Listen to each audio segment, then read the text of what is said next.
Britain is going to pull back. So eventually is France from many of its colonial possessions. So will the Dutch in the East Indies. So will the Belgians in the Congo. The late 50s through the late 60s is the time when new independent countries with strange names and very colorful flags began appearing all over the place and joining the United Nations, changing the character of the United Nations. These new nations are called the Third World. The first world is the free world. The second world is the communist world, Soviet Union. The third world are the former British and French and other European colonies around the world that are newly independent. They're also called developing countries or underdeveloped countries. And the first of these in this phase is in 1957-58. The British leave the Gold Coast in the Guinea coast of Africa, and the Gold Coast becomes Ghana. And its first native president is Kwame Nkrumah. And Nkrumah seems like a good dude. He understands parliamentary procedure. There is a Ghanaian parliament in Accra, their capital on the coast. And for a while, Nkrumah rules in a way that the British consider to be parliamentary and tolerant and even Western. However, by the mid-1960s, school children in Ghana are singing, "Thank God for our Messiah, Nkrumah." Messiah. When you start calling the leader of your country Messiah, something has happened that isn't quite normal. And who got them to sing these songs? Nkrumah's followers, because they understood that that's how he saw himself, as their Messiah. Okay. Some of the more colorful paths to independence were in southern Africa. Just north of South Africa, just west of the southern Mozambique region, just east of Botswana land, Botswana, and just south of northern Rhodesia, now called Zambia, is southern Rhodesia. Southern Rhodesia had been the breadbasket of Africa. It had, except for South Africa, the largest proportion of white settlers compared to black Africans among Britain's African colonies. And in fact, Southern Rhodesia had been offered independence within the British Commonwealth in 1923, independence, of course, under the governance of its white settlers.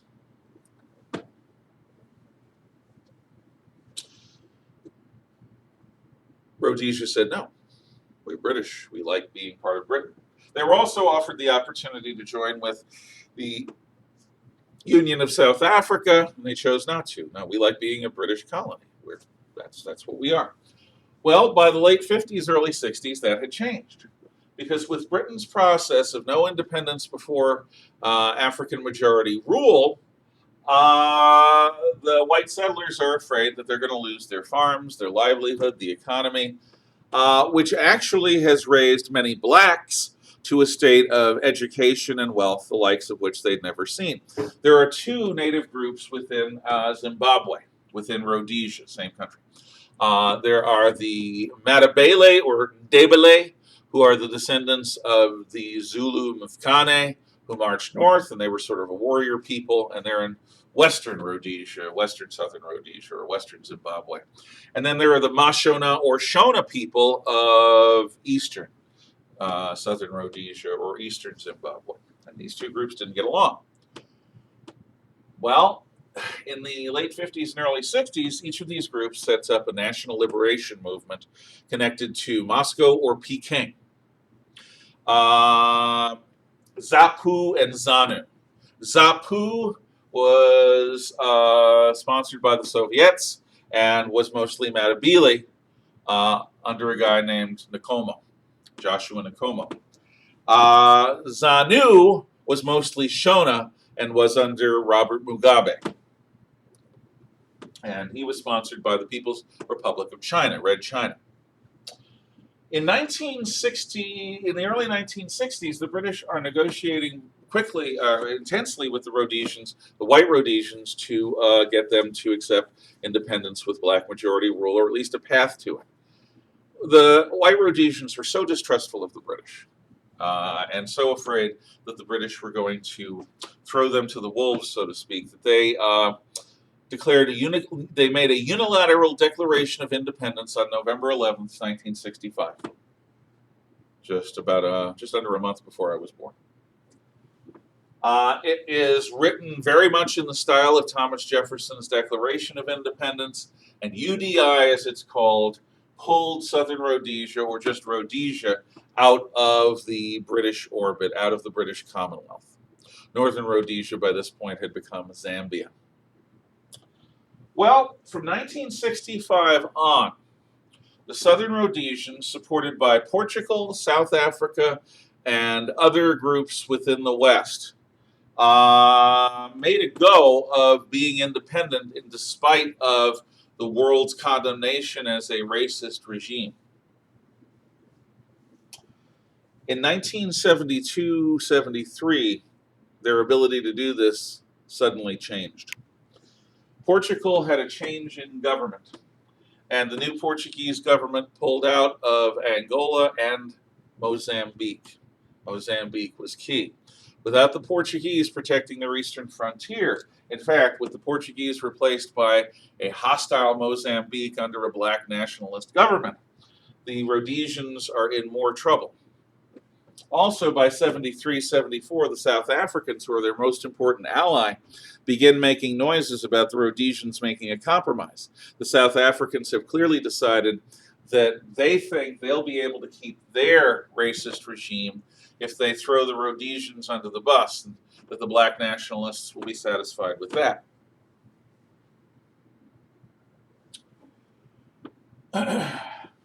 Rhodesia becomes desperate, and their major stock of oil is destroyed in a terrorist attack in the mid-1970s. This is symbolic. The Rhodesian government, under Prime Minister Ian Smith, begins negotiating with its local leaders, black leaders who are not affiliated with ZANU or ZAPU. The world considers the local leaders to be compromised, and the Rhodesian attempt to set up a native government called Zimbabwe Rhodesia, a hyphenated name, under the Anglican bishop Abel Muzerewa, fails to achieve diplomatic support. That was in 1977-78. By 1979, the Rhodesians are becoming desperate, and they appeal to Britain to come back in and set up a majority black government, or set up elections to determine. In 1980, there are elections, but those elections are highly irregular, and during those elections, ZANU, under Robert Mugabe, engages in massive election fraud, but the results, which make him then the president of a new Zimbabwe, the first black president of a black majority rule Zimbabwe, is not going to be challenged by the British. So, by 1980, Rhodesia is now free, quote unquote, under Mugabe. But Mugabe's policy becomes very clear after a while. In the early 1980s, Mugabe sends a Chinese-trained division into Matabele land to crush ZAPU and engage in a mass, not quite genocidal, but close to it, slaughter of Matabele men to break them so that the Shona-dominated ZANU government will have no problems from them. By the late 1980s, Mugabe gives up being prime minister of Rhodesia, becomes president, changes the constitution, and effectively becomes what seems to be president for life. He then begins a campaign of mass appropriation of white property and Asian property. If you're an Indian immigrant who came from Asia to Africa, and a lot of immigrants did, to set up stores and things like that, your property may be seized. And if you're a white farmer or planter, your property will be seized. Roving, and it's not like it's an organized process. Roving bands of armed men in pickup trucks would roam the countryside, drive into your driveway and say, if you're lucky, you've got 15 minutes to pack, you're leaving. No recompense, no nothing. They'll just take what you have if you let them. Some white farmers stood against it under the law. Some white farmers fought against it for a brief period of time. But very quickly, what this policy of theft on a national scale does is it destroys the economy.